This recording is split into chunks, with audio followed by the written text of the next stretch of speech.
Morning guys, welcome back to the channel. I'm just cruising to work in Chimaera, as you can probably tell by the bonnet. So in today's video I just want to talk to you about daily driving a Chimaera. Can you daily drive a TVR Chimaera? Well, here I am. It's January 2026. It's a cold, rainy, horrible, minging morning, and here I am commuting to work in my 1995 TVR Chimaera 400. So can you daily drive a TVR? Yes you can. Simple answer, yes you can. But what is it like? Well, it's brilliant, it's awesome. The only time I find it is not so awesome is when you're stuck in a lot of stop-start traffic and you're doing, you know, a constant stop-start, stop-start, stop-start. That's when it's not so great, but that's the same of any car, to be fair. That's the same of Owen. I don't like being stuck in stop-start traffic in Owen either.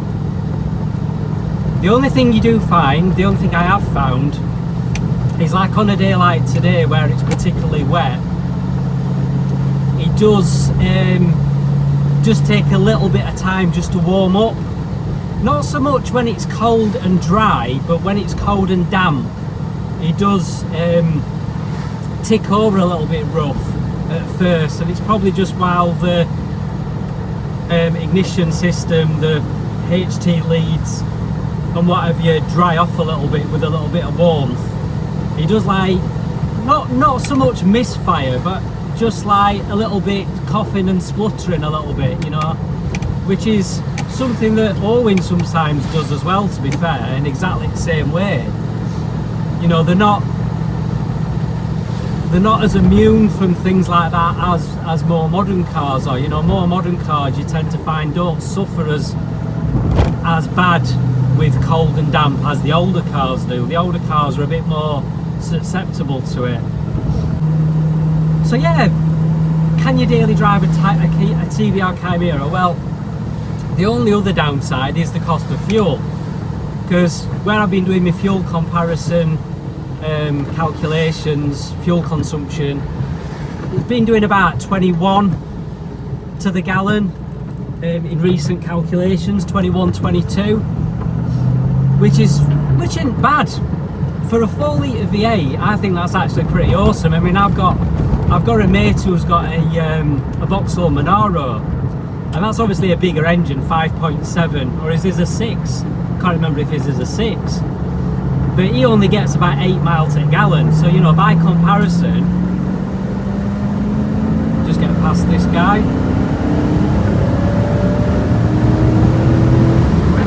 That's how you do it. So yeah, by comparison to my mate who's got the Vauxhall Monaros, only gets about 8, maybe 10 to the gallon if he's lucky. I think the Chimaera is pretty bloody good. Now this is one little problem I've got. You might notice a bit of wind noise. Now this wind noise is with the windows completely shut. I have got a bit of wind noise from up in this top corner, where there's a little tiny gap where air's obviously getting through.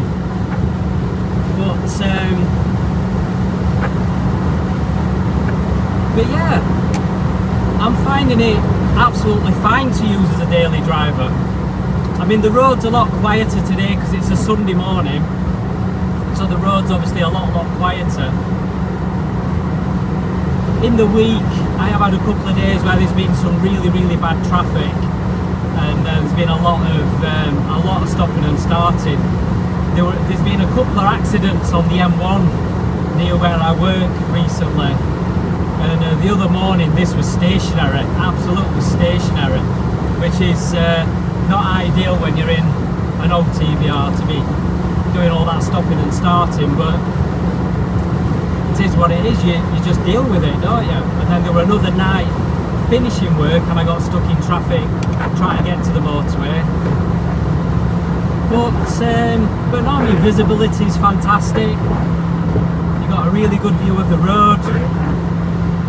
Even though you're sat really, really low like you are, you still get a really good view. The heater works well, so even on these cold winter days, I'm nice and warm. And in fact, yesterday, driving home from work, I had the roof off. In fact, to be honest, it's probably windier with the roof on than it is with the roof off. Let me just, if I open the window a bit, and I'll shut it back up, yeah, you can hear how I've got that air blowing through the top corner of the window. So if you want a really nice, quiet, refined cruise, don't buy one of these because it's not quiet.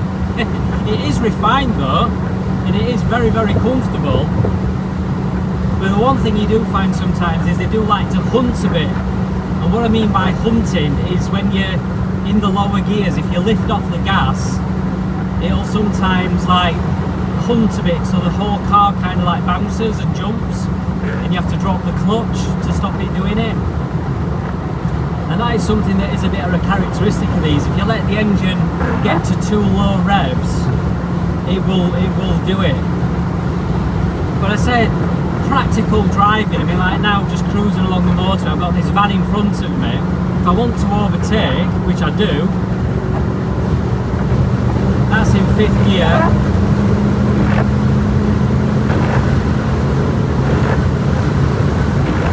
And I'm very, very easily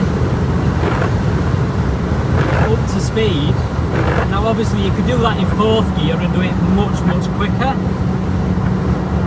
But I just find, you know, for like overtaking and things, it's just brilliant. Because you've just got that instant power, that instant torque. Now this is only a 400. Now these were rated at about 240 horsepower when they were new. People have often said, well, that were a little bit of an exaggeration. They were probably more about 220. So factor in the fact that this has got 101, nearly 102,000 miles, and it's 30 years old, it might have lost some of that power. So without getting it on a rolling road, I'd be guessing. But if you guess that it had lost maybe 20 horsepower, it might be producing about 200. So it might have got 200 horsepower, but it only weighs a ton. So even if it has only got 200 horsepower, or even only 190, you know, if you think, well, maybe it's only got 190 horsepower left after 30 years. The simple fact is, it still only weighs just over a ton. It's only 1,060 kilograms. So the simple fact is,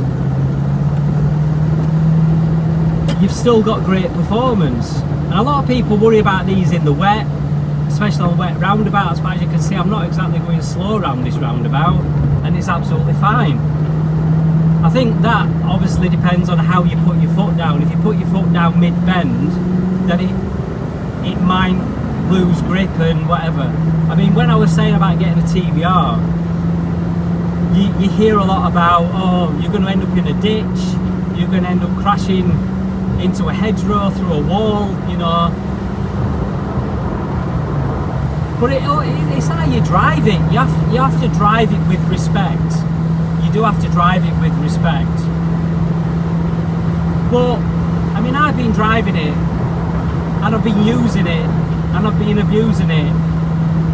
Not as much as I could, because I'm still, you know, I still err on the side of caution. I do drive a little bit driving Miss Daisy compared to some people. But the thing is, this is like my pride and joy, and I don't want to wreck it. So I am a little bit cautious in how I drive it, because I don't want to risk crashing it. But as long as you give it that respect, as long as you don't drive like a complete idiot, it's perfectly fine to drive. It's perfectly normal to drive. It don't feel any different or any more scary than any other car. I mean, you are aware of the fact that you've not got ABS. You're aware of the fact you've not got traction control. You're aware of the fact you haven't got any airbag or any kind of safety, you know, nanny aids or anything like that. you are aware of the fact that if you have a high-speed crash in this, you're probably going to get hurt, you know. You are aware of them facts when you're driving. But I drive my 41-year-old Cavalier the rest of the time when I'm not driving this, and that's got even, you know, even less safety features than this. At least this is like from an era where it has had some kind of, you know, thought gone into it about crash safety. I'm not really sure there were much in the way of crash safety when my Cavalier was built. That's a good place to break down, isn't it? Oh, a Mercedes with collapsed rear suspension. Its rear suspension was absolutely on the ground. I wonder if it's got the air suspension. The air suspension's died on it. Yeah, that's not a good thing, is it?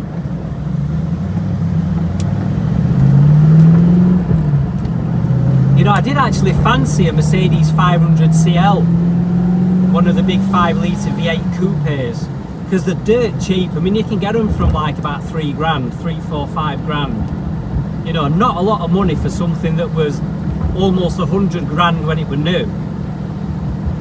But they're just so riddled with faults, you know what I mean?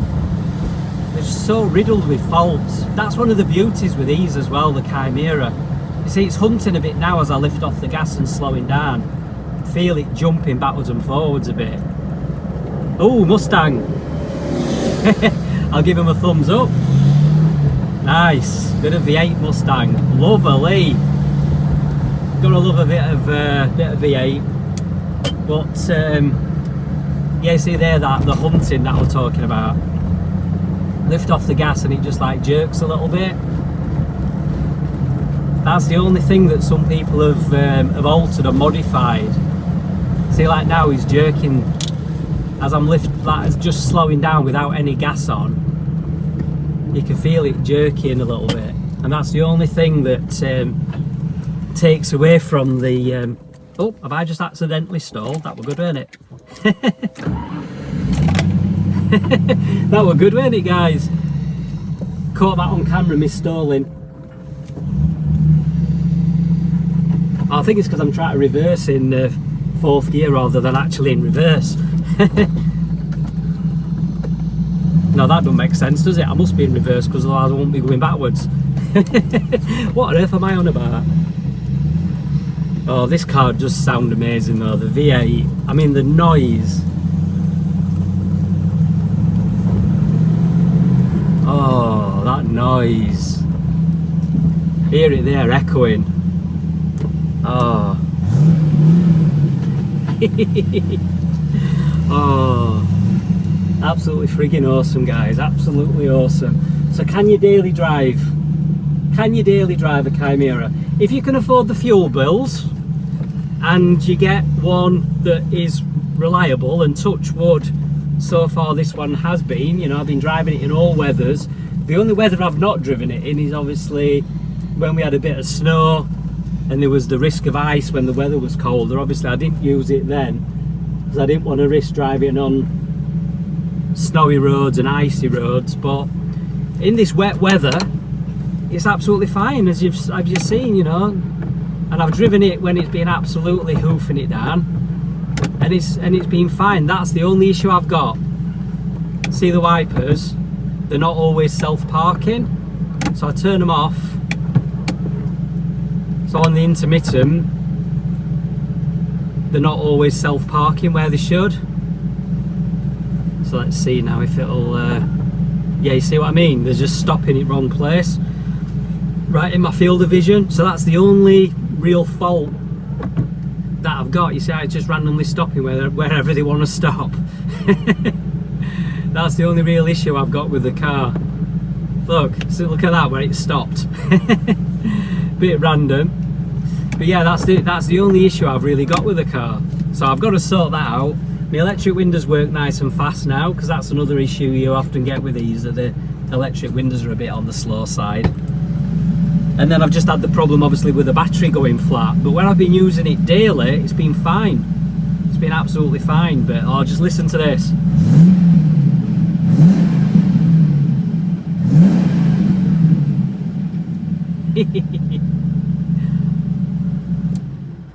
Oh, I love that noise. I love that noise. Guys, if you want to have a go at daily driving a Chimaera, do it. If you've got the money to buy one and you've got the money to put fuel in it, just go ahead and buy one and enjoy it. Thanks a lot for watching, guys. I'll see you in the next one. Please like, browse, feel free to comment, subscribe as well. Please subscribe. I'm trying to get to that magic 1,000 subs. Yeah, thanks a lot for watching, guys. I'll see you next time. Laters.